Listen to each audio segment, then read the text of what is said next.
Happy Friday. Wanted to post a little video about the real estate business again. And this video was posted as a result of a call I got from a client a couple days ago. I had worked with a client probably 6 or 7 years ago on the purchase of a home. He had sold his existing home by owner, and I was not involved in that.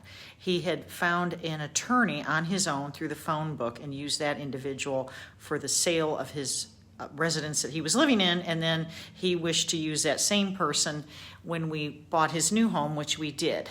He received a call from the title company that he used on the sale of his home saying that they still had his earnest money when he sold his original home. It was never released to him. And the video I wanted to post was the importance of working with a really good, competent real estate attorney. I think it's really important. The cost of an attorney when you are buying or selling a home is going to be around $500 to $550. To me, is a fair going rate. But you want to use somebody that's going to be well-versed in real estate law, and as the main part of their practice, they just do real estate transactions. My client had gotten this individual. He had charged him a much lower rate. I think it was about $200 or $250, which was way low.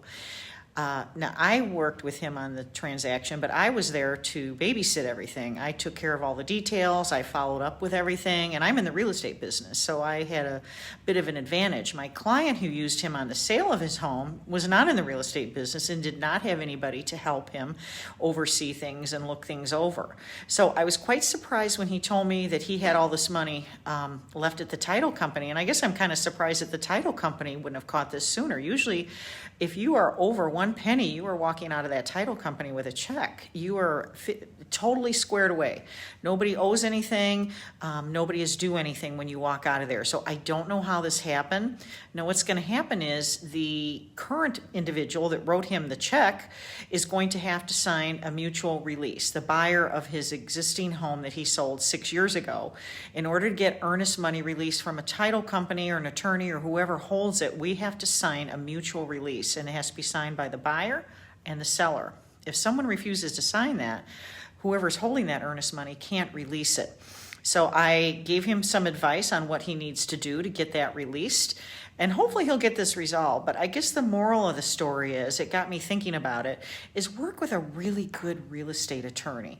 You're a team, the real estate agent, the attorney, the inspector, everybody on your team, the lender. You want to have good, quality, competent people surrounding you so that you avoid any issues like this, because this is not a small amount of money. We're probably talking in excess of $5,000.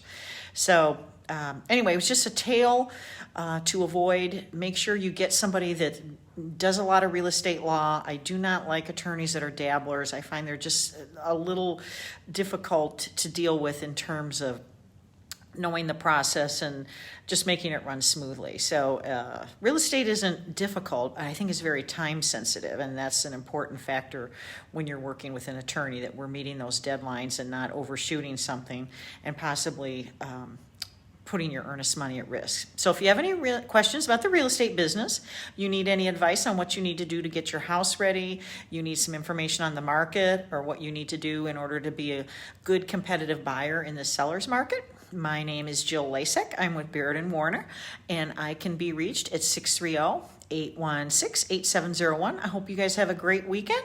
Talk to you soon. Bye.